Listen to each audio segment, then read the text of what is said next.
DNVR Broncos live, coming to you from Studio A here at a jam-packed DNVR Bar 2 hours before puck drop. Of course, the A stands for Avalanche, as it has all week. Yep. And I love what I'm seeing right now. There's plenty of room. Like, I don't want to discourage anyone from coming down here, but for 2 hours before puck drop, it's looking nice down there. It's gonna be a big night. I'm so fired up. Like, I also love that we have a booth to sit in because my legs are kind of tired from golfing all day. Yeah. But this is gonna be such a tough life wild out night there for Hank and I. Yeah. We just came from the Hope Kids Charity Golf Classic. What a great event they put on out there. I have a good feeling they raised a lot of money. Me too. They did a great job of making sure if you came out and you participated in the tournament, you were chipping in for a good cause for the kids, which I tip my cap to them for that. I think that's awesome. And we had an absolute blast. It was Henry and I and Eric Weedham, D-Line Co., you might know him, and one of our great members, Michael Harrison, who played great today. I thought he was a great addition to the squad. Yep. And I can't thank those guys enough for reaching out to us. They just reached out to us a couple days ago. They're like, hey, do you guys want to come to play in our tournament? And we jumped in on it. I think we're going to partner with them with something in the future. Basically what Hope Kids does is they get together with families, with children who are dealing with life-threatening illnesses, and just try to do cool things. Whether it's a night out at the game or maybe they're going to do something cool here at the DNVR Bar. So really appreciate them. Couldn't say enough great things about the way they put that tournament on. I thought it was really well organized. A scramble with tee times, not a shotgun. I thought that was awesome. It was. Really helped pace of play. But I think we posted a pretty low number, Henry. We really did. I don't think we'll win just because it always takes like some freakish, like there's always somebody who's like 3 shots in front of everybody because they cheated. And we, like, there were some, again, raising money for the kids.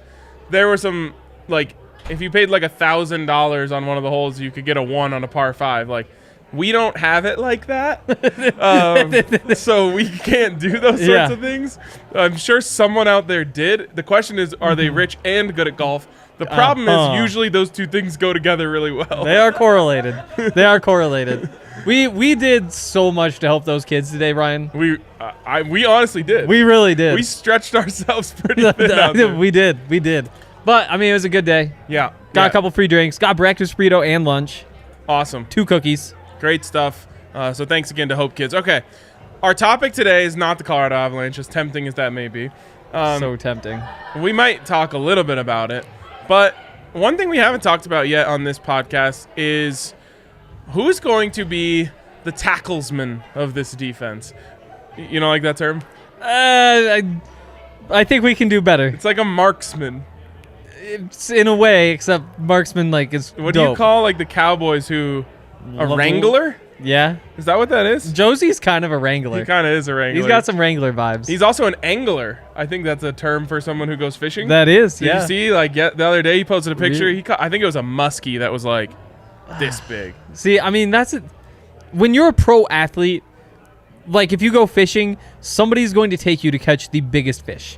Oh, like it becomes so this is like easier. money and golf goes together well, just like money and fishing goes together or like well. Derek Wolfe just like hunted that bear and carried the bear out on his back. You're like, yeah. A lot of it just happened to be right before he got his second surgery that the Ravens fans said they didn't think he needed. So the Ravens fans weren't happy about that either. Ravens fans are litigating whether or not a player needs surgery. There was a story that was written, and I can't remember where it was written. It was like some blog or something, but big enough to pop up for me to see it. Yeah. Basically saying Derek Wolfe has been stealing money from the Ravens, and now he's out. And it's like, oh, wow, you're just putting that in print. Like, you're willing to say that. Even if I felt that about Derek Wolfe, I probably wouldn't put that out there. No, absolutely not. Absolutely not. Like Derek Wolfe, I had a good relationship with him when he was here in Denver, but he is a scary individual. Yeah. I mean, like that the backstory, just the size, the fact that he's an NFL defensive lineman, for God's sake, like everything about him is terrifying. The way I would put it is like Quinn Meinerz. If you just saw him in a bar, you'd be like, I don't want to mess with that guy, you know? But then you talk to him, and you're like, oh, this is a good dude. He's hilarious. Derek Wolfe, you talk to him, and you want to mess with him less. Absolutely. I mean, that's Because, like, what was he good at, you know? Like, I feel like being mean and exactly, angry. it's just being mean. Yeah. It's like, are you a good pass rusher? It's like, yeah, sort of. Just strong, not because you're, like, quick vicious. twitch or anything. It's like, you're just mean. Just, like, the like, want to just, like, grab you and throw you. And the ability as well. Yes. And the practice behind all that. Yes. Yeah. There's at CU, the tight ends coach, they have a whole bunch of young tight ends, but one of the things he's preaching is there's some movie, somebody watching might know, but it's like 500 street fights. Like, once you get 500 street fights, you become, like, a street fighter. You're a tough guy. And so, like, all these freshman tight ends are like, yeah, he says, like, if we just go practice, fight these defensive ends 500 times, we'll be good at it. And it's like, yeah, I mean, it is kind of just reps. I don't think that, like, I love you, Hank, but I don't think 500 street fights would make you any better. You would just get your ass beat 500 times. Oh, you don't think street fight number 501 I hold my own?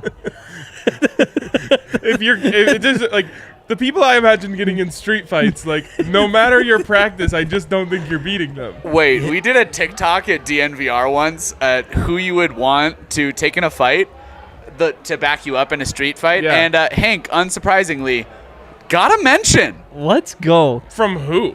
It was someone saying that he would need, like, the baby face would throw things off. I think it was Eric saying that. No, I think it was Andre said he would choose Henry because Henry would, like, start doing bit comedy and end the fight so they wouldn't have to fight. Yes, that's what it was. That's what it was. So, see, that's what you do on your 501st fight. Yeah, maybe. It's really good. And then you sneak attack. It's so funny. You will break down laughing. It's really hard to fight if you're laughing. I know. Turns out it's not hard to putt. Speaking of, 17th hole, Eric made, like, 20-footer Yeah. for birdie while giggling intensely. It was when we were comparing my club head speed to the worst PGA pros. Yep. Because that's what I clocked in at. They tracked it. Yeah, they tracked our club head speed on one of the holes, and Hank hit a bomb, 297-yard carry, wasn't it? 294 in the air. 294-yard carry, and then we saw the club head speed, and it was like, what, 113? 113. 113. We're like, that seems like he's moving it. And we started pulling up the PGA pros. Who are you right next to? I was just behind Webb Simpson. Just behind Webb Simpson. Just in front of Ernie Els. The funniest thing, if you ever watch a PGA event that involves Webb Simpson, the first thing the announcers say is like, yeah, he can't really hit it far, but man, does he toss those irons in there and putt well. Yeah.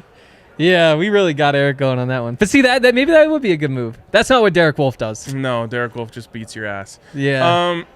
How did we get here? We were going to talk about who's going to lead the Denver Broncos in tackles this year. And I think there's a leading candidate Easily. in Josey Jewell, Easily. but I think that it's not a foregone conclusion based on the fact that he's coming back from a serious injury. And we're just, I would say, crossing our fingers that he's the guy that he looked like in the first 3 weeks of last season, or first 2 weeks, however many he Definitely. played. Definitely. But before you jump in, want to try to name the leading tacklers from last year? Who? Top 3, there's a tie for third. There is so many injuries I in know. the tackling positions. Yes. All right. I'm going to say Justin got in the top 3. He's number 2. Okay. 80 tackles. Okay, Justin Simmons at 80 tackles is number 2. That's a big number for safety. Alex Singleton had what, like 120 or something Yeah, last something year? like that. Something big. Okay, was there Alexander Johnson? No, he was hurt too. He was hurt. Is He there- had 32 tackles. Oh my God. Was there any linebackers who played? There's like, one linebacker that's in there. He's tied for third.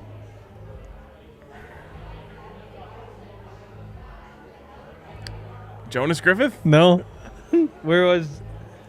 he was, let's see, was that 1, 4, 5, 6, 7? He was 8th with 46. Oh my God. Is this a bad by me? Not really. Okay. I was surprised. This is why I wanted to do it, was for this guy in particular. Justin Cernad? No, he's he.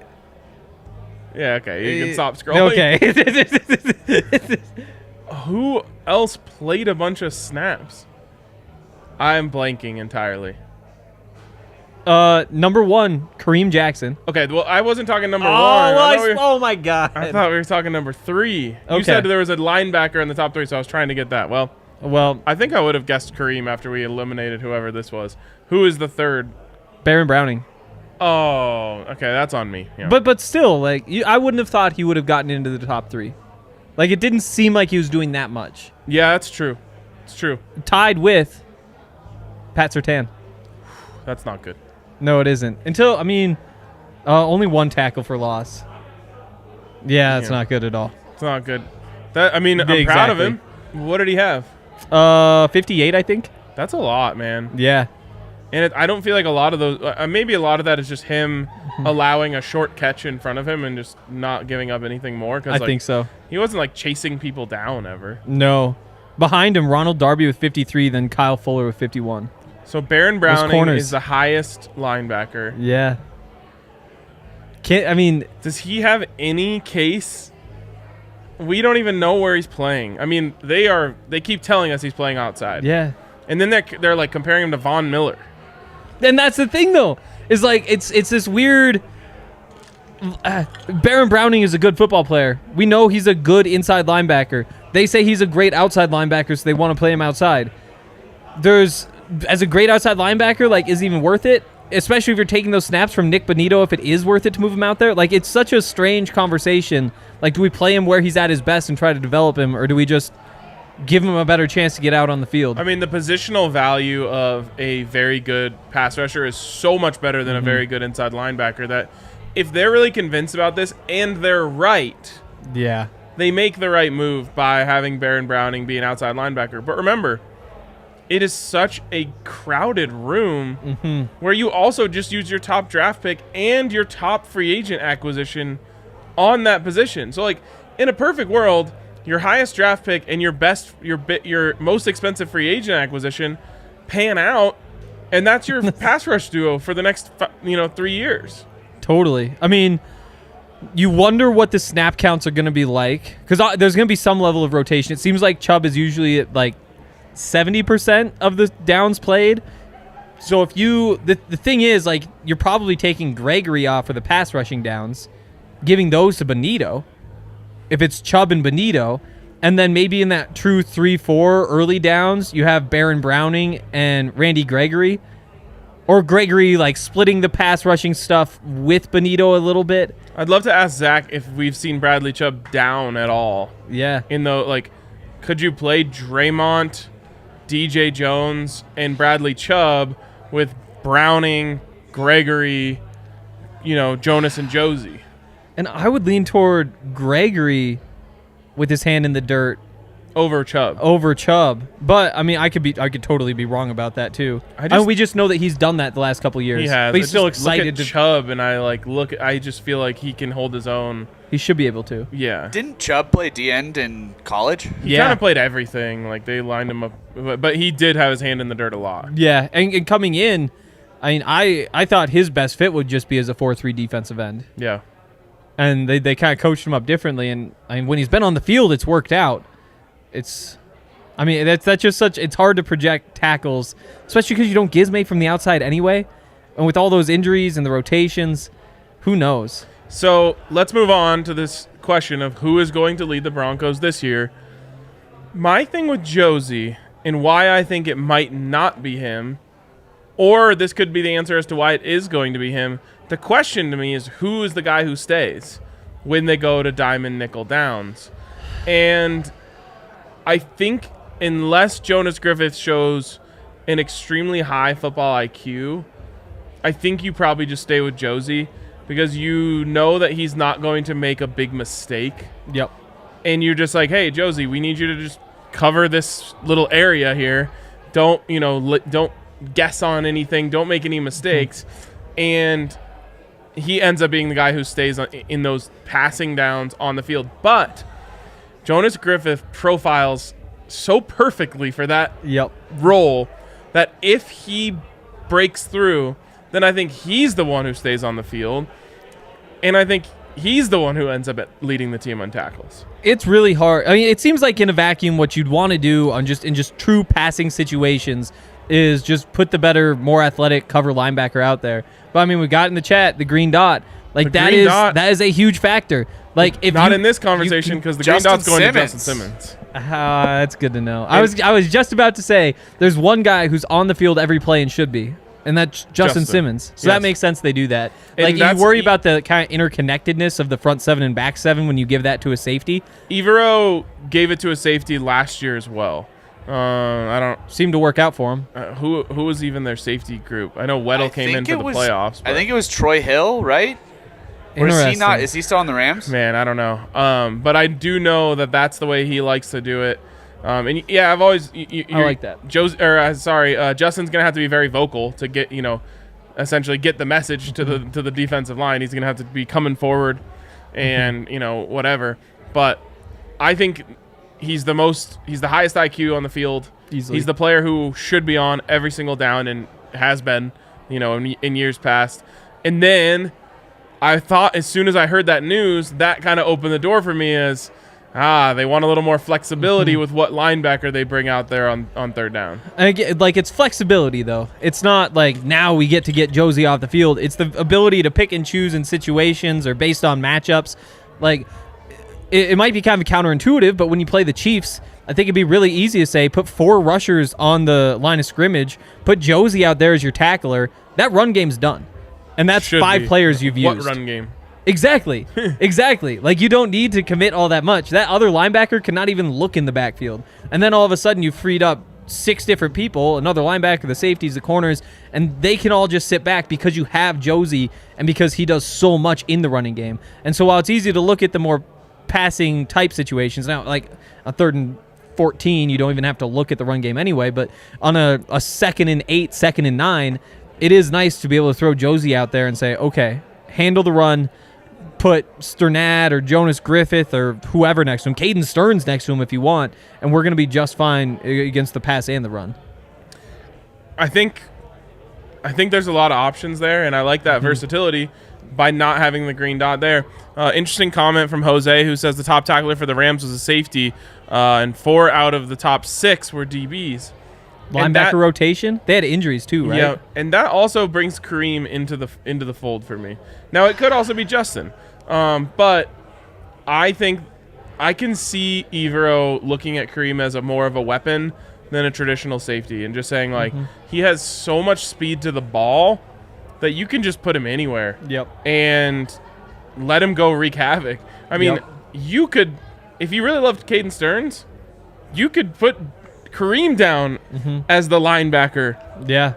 In diamond nickel. Or put him in K1 Williams spot. Yes. Play more nickel even against heavier looks from the offense. And that's what you love about Kareem. It's why I love Kareem is he's essentially a really, really fast linebacker in a small body. Yes. And it seems like every year we're talking about is it Caden Stearns who gets a start over Kareem? Is it whoever? Is it time for Kareem to go to the bench? And it feels silly to do it again because every time Kareem is just an every down player for the Broncos. But at this point, he's 34, so how can you not have that conversation again? And if you were trying to bet on who the leading tackler is going to be for the team, the fact that he is 34 and you might want to save his legs a little bit and you might want to get Caden Stearns more reps in there, you wonder if that takes his 88 tackles from last year and turns that into 65. Yep. All right, I'm going to get us to go on record about who it's going to be in a second. But first, want to remind you guys, come down here, hang out at the DNVR Bar on Avs game days. We know there's tonight. You've still got a couple hours to get down here and squeeze in. I always say get in where you fit in, wherever you can. There's always room if you have enough imagination. Also, come down Friday. That's going to hopefully be the one that is going to be the biggest party here. Hopefully the Avs take care of business tonight, and that has a chance to be a clincher.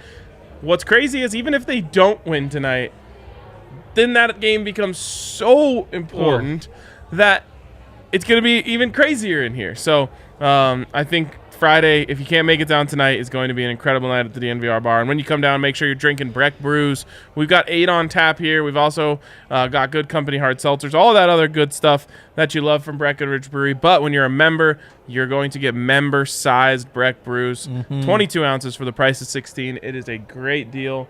They're big. They're delicious. They're ice cold. So come down to the DNVR Bar and get that. And also, usually Zach's here to help me with this DraftKings Sportsbook, where you can bet $5 to win $150 on any NHL Stanley Cup final game. So you bet on $5 on the Avs money line. Whether they win or lose, hopefully they win, you're going to get $150 in free bets to use and jumpstart your account. Those get paid out in $25 free bets, so you just get a bunch of $25 free bets to toss around on whatever you like. I think it's a great way to get started betting. Hank, you got what's your favorite pick of the night? Oh, I hadn't checked yet. I'm just maybe going just regulation. Avs money line. Forget regulation. Just give me the dub. Yeah, I feel like that's the way to go. Especially because I think it's minus 115 last I checked, so you're still getting good value. That is good value. I think Kale goes crazy tonight. Like Kadri's back. A Kadri goal could be a fun bet. Oh, that could be fun. Is that official? I don't think it's official. Okay. But either way, make sure you get in on the action at DraftKings Sportsbook. Of course, you must be 21 or older. Colorado only. New customers only. Minimum $5 deposit. Restrictions apply. See DraftKings.com/sportsbook for details. Gambling problem, call 1-800-522-4700. And again, make sure to use that code DNVR when you sign up over at DraftKings Sportsbook. All right, Henry, let's handicap this first. Okay. Josey's minus 200. Yeah. Who's next? It's the injuries that concern you. Like, could injuries move that to minus 150? I'll go minus 200.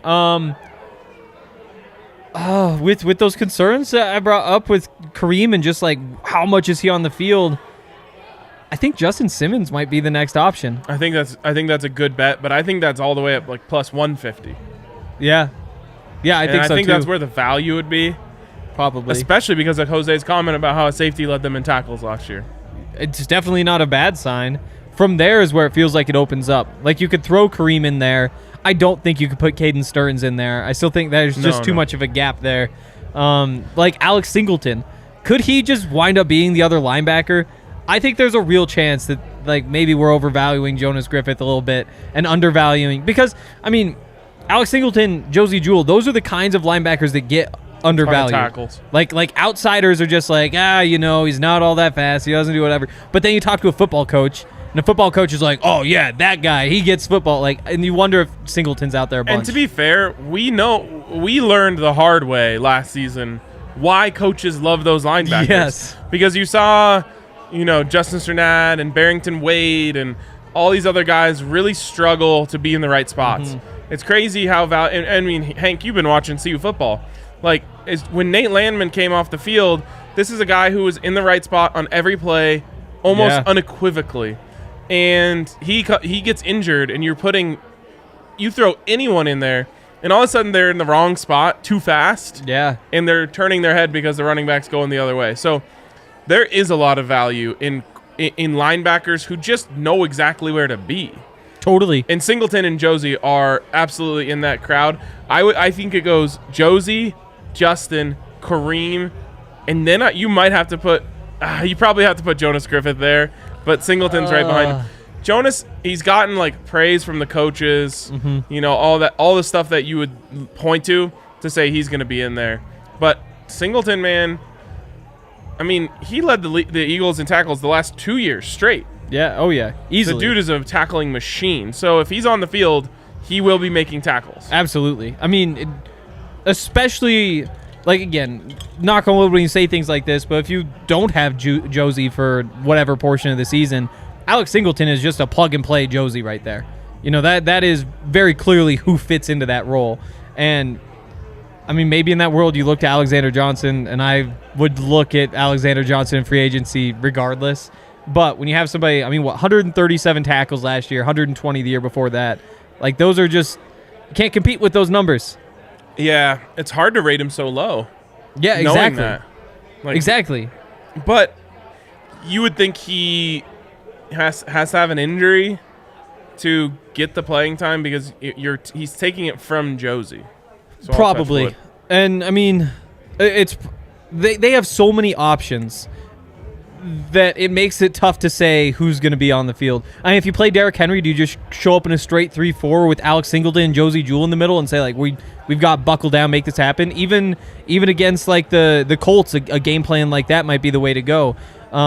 Even, like I said, with Josey, even when your thought is we need more coverage, more pass defenders, bringing in one or even two run defenders, and saying, like, okay, everybody up front, don't worry about the run, just get into the backfield. We're going to man up behind with his there's a bunch of different ways that you can set things up. So I think we're going to see plenty of Alex Singleton. Interesting. I think you're higher. I don't want to say higher on him because I really love the player for what he is. He's like amazing at what he is. He tackles guys. Yes. Like, he does not miss tackles. He's a tackles, wrangler. I mean, how many were these? Four behind the line of scrimmage last year. That's not a great rate for a guy who has 137 tackles, but like, he does what he does. He's gonna find the spot to where you are and take you down. Josey light. Yes, 100%. How light is the question? I mean, he looked light when he was here. Yeah. Not in like a bad way, just like, wow, I kind of expected to see like a thumper tackle guy, and he looks like an athlete. That is the other thing, though. Like, all these guys, they know what their strengths and weaknesses are. Totally. Like, they go into the offseason with the plan. Like, the entire Buffs linebacking crew was like, we got to lose weight. It's like, I've been saying that. Wanted to play in the Canadian Football League more than when Alex Singleton described his time there. He made it sound like the best thing ever. I mean, like, he was saying without saying it might be better to play in the CFL than the NFL. Yeah, but I mean, some of the perks, like when he says, like, yeah, everybody just gets along, everybody wants to hang out, we're all like growing the league because it's kind of small. You know, the range of salaries is like 60 to 100K. It's like, so we're all kind of right there. In the NFL, where there might not be that camaraderie, but there's also like 10 times as much money. Oh, totally. That's like why that he's here. aspect. Exactly. Right. Where it's like, if you could just go to a really nice bar every night instead of hanging out with football players in the basement of whatever bar, it'd be cool. Yeah. I don't know. I just would say maybe more players should be jumping to the CFL at the end of their career just for like a couple fun years on the way out. Totally. Or just retire and save your body. Isn't there a limit in the CFL for how many Americans you're allowed to have on a roster, though? There might be. I think there is. What, they're putting Canadians on the roster? Yeah. Gotta grow the game. I don't think so. Gotta grow the game. Every player I've ever, every time I've ever watched a Canadian Football League game, I know all the players. I'm like, oh, yeah, that guy flamed out after being good at Oregon. Or like, maximum of 20 Americans. Okay, so that makes sense. So they're 20 best players. Yes. Except maybe like there's some linemen, like some big bulky guys and all that. Like, they are strong. I think in the KBO they had a maximum of 1 American. See, that's too far. That feels targeted. Do you? I'm not gonna do this. Like, this seems like I'm opening up a jar, a bad jar. But like, what if we said that?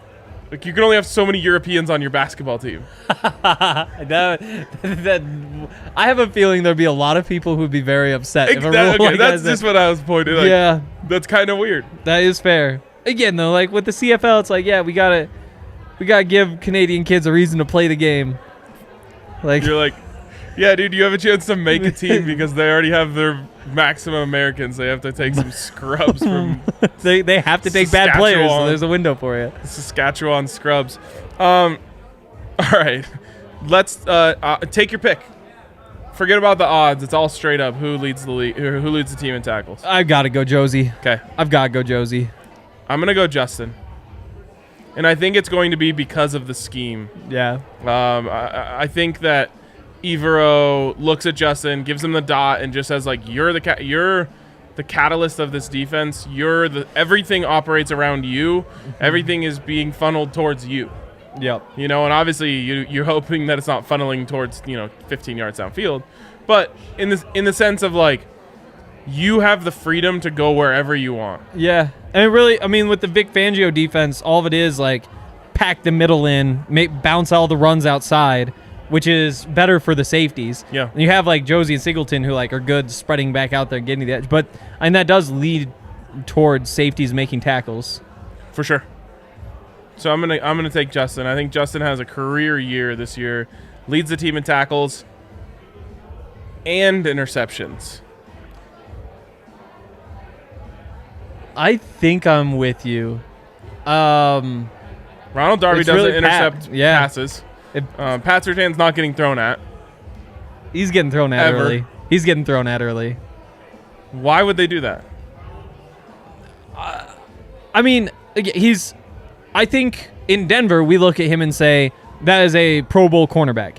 I think around the league, they probably say, that's a top 15 cornerback, and he kind of has to prove it just a little bit more to get up to that level. So it's not that I think teams are going to be like, oh, we got to throw at Pat. I think that they're going to run an offense. And, I mean, week 1 against the Seahawks? Yeah, like, I don't think that they're out there thinking, like, oh, we can't throw at DK. Pat's right there, or Tyler Lockett, whoever he's on, And I think they're wrong as well. I would love to see that. I think there's interceptions early on. I really want to see Drew Lock testing Pat Surtain. That's what I want that in my life very badly. I love going down. And I have no Drew Lock rabbit hole. Anyone who listens to this show knows I have no ill will against Drew Lock. I think when he started, he was a better starter than Teddy was last year. Yeah, and you just opened a can of worms in the comments that we didn't want to deal with today. Sorry, Kale. We came off the bench terrible. Yeah. But when he got to start those games, I don't care. Russell Wilson's Broncos quarterback, but I just want it. I want the absolute worst for the Seahawks in week 1. Everyone else, Drew, Noah, Shelby, go flourish after week 1. But I hope that Drew throws 7 picks, all to Pat Surtain trying to test him, and Noah Fant drops a pass that goes off his hands and Justin Simmons takes it back for 6. I want to win the trade 10 times over in that game alone. I mean, I think outside of Shelby, every one of those guys is in a better situation than they were in with the Broncos. Like Drew Lock competing with Geno instead of working with Pat Shurmur and under Teddy and all that sort of stuff. He's better off, and Noah Fant easily. They run downfield routes there. If you watch Noah Fant run 3 yards and break it, and you're like, oh my God, he's not even good at that. But you're not thinking Noah with Russ. You're thinking no. He would prefer to be with Russ, and he would be right. Yeah. No, but I mean, compared to last year, I think outside of Shelby, but again, Shelby gets to be a little bit more of a centerpiece on that defense. Maybe there's an argument. Outside of Shelby, they're both in better places, and I think I'm rooting for them. I don't want those 3 to get embarrassed week 1. Everybody else I want to get embarrassed, and then I can pull for them going forward after that. Not that I really care. Won the trade as many times as possible. Won the trade. I'm going to tweet it 40 times in that game. Yeah, I mean, Twitter's going to do that thing where it's going to say, sorry, you already sent that. Yes, I love that one. I'm like, I know, Twitter, I'm doing a bit here. It's going to be so fun. The comment section froze, so we don't have to see the Drew versus Teddy stuff. Okay. Let's move on here. Give a shout out to Sexy Pizza, who has been delivering pregame pizzas for the DNVR Avalanche guys. The thing is, you and I are we're in the. They bring 4. So they're on deck. We're in the batter circle while they're on deck. Totally. Batters. What do you call the batter's box? On deck, in the hole. In the hole is when you're standing at the top of the stairs. Yeah. But I called it a batter's circle, which is not it. It's a batter's box. I'm honestly kind of proud of us for forgetting baseball terms in this town. This is what should be happening in Denver. I really thought I would be one of the people that's like, you know what? I still love the Rockies. And I just don't have the energy for it. Yeah. I do still love the Rockies. They have a place in my heart. They don't have a place on my television set. And you just don't get excited about them, Yeah. They're never going to be you never watch a game and you're like, oh, I'm going to remember that one. It's no. Maybe somebody does something cool. Maybe Charlie has a walk-off grand slam. But none of it, at the end of the day, really matters at all in the world of sports. I do what I call, Twitter following. I Twitter follow the Rockies. And, if a bunch of people tweet, oh, this game's crazy, then I'll turn it on. Yeah. I haven't even turned it on, but that's because I don't have TV. Yeah, that's the way to do it. Yeah. They're Chad Cool is killing it right now. I'm all right, I'll turn that on. Wait, Chad Cool? Oh, yeah, Chad Cool. Yeah, I'll turn that on. Yeah, exactly. Yeah. Sounds cool. All right, anyways, Sexy Pizza. Hopefully we can, nestle some of those slices. What, there's 4 of them that are going to be on here? They'll bring 4 pizzas? At least. Come on. Well, we're getting some pizza. And if you want some Sexy Pizza in your life tonight, use the code DNVRAVS when you order for 15% off, which is a great deal. I recommend, I think there's a pepperoni and green chili or a sausage and green chili, maybe both. Get that. It is so good.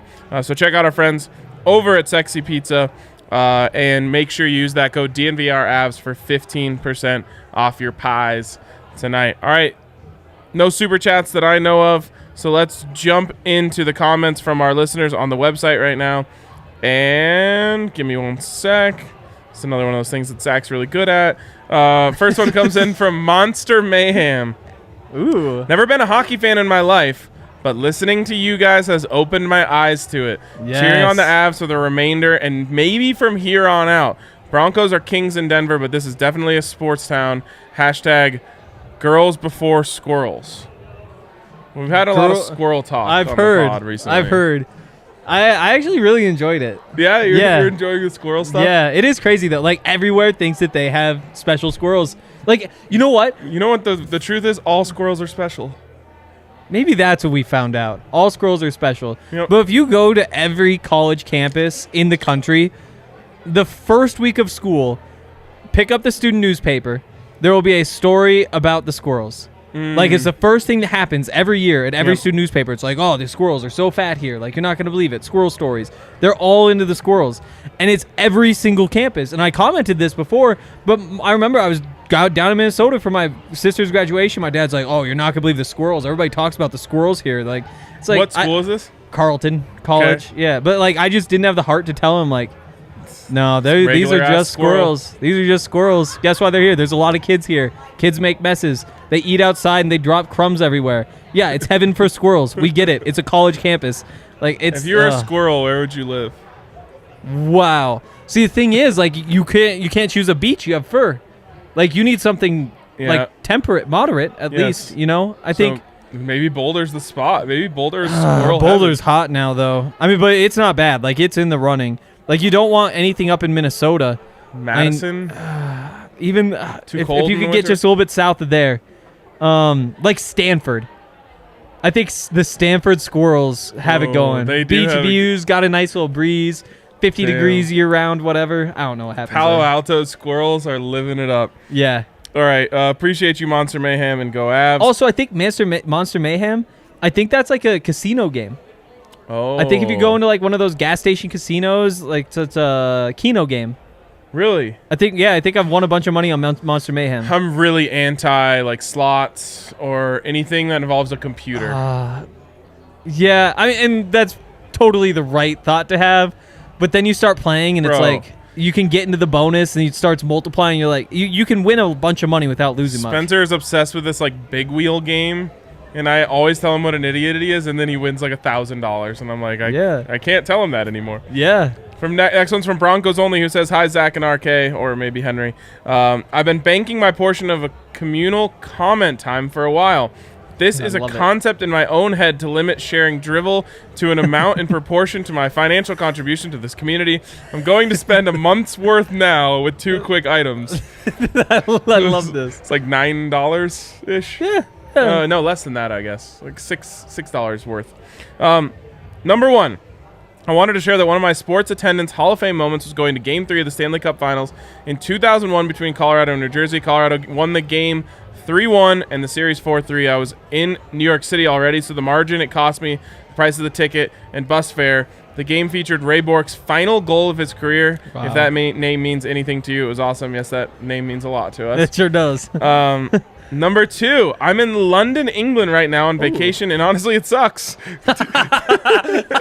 That's incredible. To each their own, but for me, the highlight of my day is finally resting my head on the pillow and listening to the Daily Pod. If you guys come over for the game, I'm sure you'll have an awesome time. I guess I have a passion for just one thing now, Broncos only. Well, I'm not a huge traveler myself. It actually pisses my girlfriend off. She's like, oh, you want to go there? You want to go there? It's like, we have Colorado, like, want to go golfing instead? Like, why not just hang out here? Like, I don't need to go to a beach to have a good time. My apartment has a pool. Like, I don't even go to that. But yeah, like London, either. Like, what do? You walk around, like, you see the old shit. Don't talk down on London right now. I mean, he started it. I know. Let's end it. We have a lot of listeners over there. They don't have good food, though, is the thing. Like, if you want to, like, go around, hit the bars, like, the bars would be fun. I just wonder about the food. I love Indian food, and I've heard that Indian food in England is really good. Yo, yeah, I disagree with you, Hank. I've been to London twice and had amazing meals both times. Really? Yeah. It just, I don't know. I think the Americans kind of got food right. We took the best from everywhere, made it our own.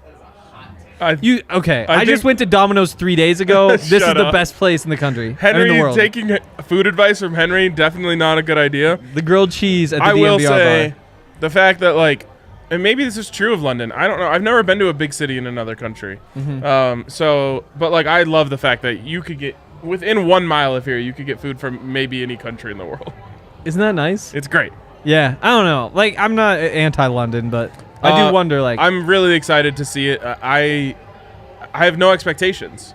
So like, all my expectations are that I'm gonna be drunk and have a good time, and that's in my control. that is true. Weather's So, gonna be shit. don't care. Okay. That's good stuff from Broncos Only, though. Made it slap. Yes. From Melbourne Bronco, my boys. Yes, drop bears are a myth. Us Aussies love having fun with tourists and spreading the myth. Although koalas seem cute, and some are, in zoos you can even have They a all cuddle are. with them. But in the wild, they're nasty, chlamydia-ridden, stinky creatures. And squirrels were introduced here over 100 years ago, but were wiped out by feral cats and native wildlife. Cheers and go Avs. That's pretty badass of Wow. Australia. That like certain species can't jive there because there's too many predators. Yeah, that is dope. Well, also, koalas have chlamydia? That's where that comes from? You know, I don't want to mentally go down that road. I mean, most... this could be wrong. I believe most diseases come from animals at some point, and then they get to us. Did chlamydia start with koalas? You know, that's probably a conversation for a different podcast. That's probably a conversation with Melbourne Bronco. Hey, Let us know. I'm going to shut you off right here. fair. yeah, we're gonna save Yes. that for DNVR apps pregame. Dude. Anyways, koalas, they look really cute until they like open their mouths. I don't think they talk. I don't even think they make sounds. I just mean their mouths are creepy. Really? Yeah. Okay, I'll Google real quick. Koala mouth. All right. Oh, shit. Everybody who's watching or listening to this, Google koala mouth. Look at this. It's hilarious. It's just Just a always bunch of pictures of koalas yawning. they are, yeah. I mean, I don't know what I expected. They were kind of narrow in the front. They're kind of beaverish Let me with see those little again. teeth. Yeah, look at that one right in the middle there with like the brown background. Yeah, like the teeth. They have teeth here and then back there, but they don't have anything to connect them. Yeah, Like where the incisors go. it's a bit much. Yeah, I mean, Kale could have brought that up. You'd think he would, but whatever. Sorry I didn't want to scar our audience. No, it's honestly not scarring. It's just funny. It's they all Drop bears. Now that was scarring. that. Yeah. Dan Burke says, "Hey guys, so I know a few things will probably change in camp, but how do you think the receiver room shakes out as things stand today? Do they keep 5, 6, or 7? Which guys make it? Does someone get traded like Trinity Benson did, etc.?" All right. So I want to talk about all the givens first. Cool. Yep. Cortland Sutton, obvious. Tim Patrick, obvious. Jerry Jeudy, obvious. And I'm going to say Montrell Washington is an absolute stone cold lock. And then I'll throw in KJ Hamler as like a 99% lock. I mean, he was a second round pick 2 years ago. Yeah. Like he's an absolute lock. I'm not there on Montrell. He's on the team. He's going to be the returner. If he drops 2 punts in a preseason game, which a rookie could absolutely do. Like, I don't think he's a lock. I think he's a very clear favorite to be number 5. I think they're definitely planning on bringing a returner on. George Payton just like took one of his precious draft picks and handed it to Dwayne Stukes and said, Yeah. "Do whatever you want with this." It's not like the most precious of the draft picks, though. He thinks every draft pick is precious. We're talking about like rubies, not diamonds. Fair enough. All I know is that he allowed Dwayne Stukes to make that pick, and I don't think he's going to cut him. I don't think so either. I do think that those are the 5, and everybody else kind of has an uphill battle. So Kendall Hinton, I think, makes the team. Yeah. Then you've got Seth Williams, gone. Yeah. He made a couple plays. Tyree Cleveland, he's hurt, but not as bad as it originally looked, but I still think you're probably not going to get his A game. Gone, in my opinion. None of those guys that do enough for me to say, like, I'm going to keep 7, which is way... Like, you're extending yourself at the position if you keep 7. The only way I would say Tyree makes it is if he's healthy enough to show that he's the best gunner on the team. Yep. And he can be. So that's the way I would think of it, but I would almost be putting him in like the specialist role, the same way I'm putting Montreal Washington. But I think the number is 6. Yeah. I do think the number is 6. I think that I probably give Seth Williams a little bit better chance to beat out Kendall Hinton than you do. But I still think that Kendall Hinton's like the clear option. If they were to trade somebody, though, it would probably be Hinton. I don't think they touch any of the big 4 just because none of them are proven enough to. Yeah, Hinton would be the Trinity Benson. Exactly. I think that'd probably be a good move to make. Yeah. From Denver Rivals says, hey guys, I just wanted to say that Denver Rivals is 4 days away. I hope the Avs win in 5 so the DNVR fam are free to support on June 26th. With the corpse flower blooming, it guarantees the Broncos will have a winning record. Last time it bloomed was 2016, the year after the Broncos won the Super Bowl, and they went 9-7 that season. So I guess that means we'll go at least 9-8 or better. Go Broncos, and DNVR fam support Denver Rivals. What a great stat. That is. Broncos winning record. We got to go back to see what it was the last time it blew. Yeah, but I mean, if we're saying like 9-7, good omen. I mean, they were basically 9-7 or better all the way back through the 80s. Like there were some that weren't, but pretty close to it. For sure. You'd think those would be mostly hits. Next one's Mile High Buckeye. My boys, first off, I love how off the rails you guys have gotten the last few days. Holy Diver in the comments disagrees. He just left because of that. It's great content and gets me through the workday. Also, as a Columbus Blue Jackets fan, I wanted to let you guys know I've been pulling for the Avs throughout the playoffs. A lot of former Blue Jackets have gone through the Mile High City, including Jack Johnson, Ryan Murray, and my guy, Matty Calvert. Everyone loves Matt Calvert. Hopefully you guys bring home the cup. On the topic of squirrels, yes. There are 2 major species of squirrels in the U.S. The eastern gray, which is smaller and gray in color, and the fox squirrel, larger and reddish-brown in color. The fox squirrels are typically more bold and will stand up to humans and bark at people. Regarding the black and white squirrels, both species can appear black or white, but they are rare in cases. The white ones are albino, which is a rare double recessive trait. The black squirrels, eastern gray or fox, have high melanism and are exceedingly rare. Since the gene is double recessive, only squirrels with a black coat can produce offspring with black coats. This is why they only appear in certain areas, towns, campuses, a park, etc. The groups are all related to each other. Much love, guys. Looking forward to the football season, and go Avs, Alex. You think if it... So, black squirrels, obviously the best squirrel. Fair? Yeah, for sure. So does that mean Top all the other squirrel. squirrels want to get with the black squirrel? Or do you wind up with the black squirrels primarily breeding with black squirrels to keep the black squirrels going? I don't know. This seems a little on the edge for me. Is it? I think we're fine. I think that they probably... Do you think squirrels even see do they have eyes that can decipher color? Kale, do squirrels see color? That is a really good question. I will look it up. But I do think... I mean, if you just got to put yourself in the mind of a brown squirrel. Those black squirrels are so cool. They look so much cooler. You're By like, wow, far. I would love my offspring to look like a combination of between a black panther and a squirrel. Yes, absolutely. I do think that you probably see more black squirrels getting it on than the brown ones. Squirrels with the blacks. can see color, but they are all red-green colorblind.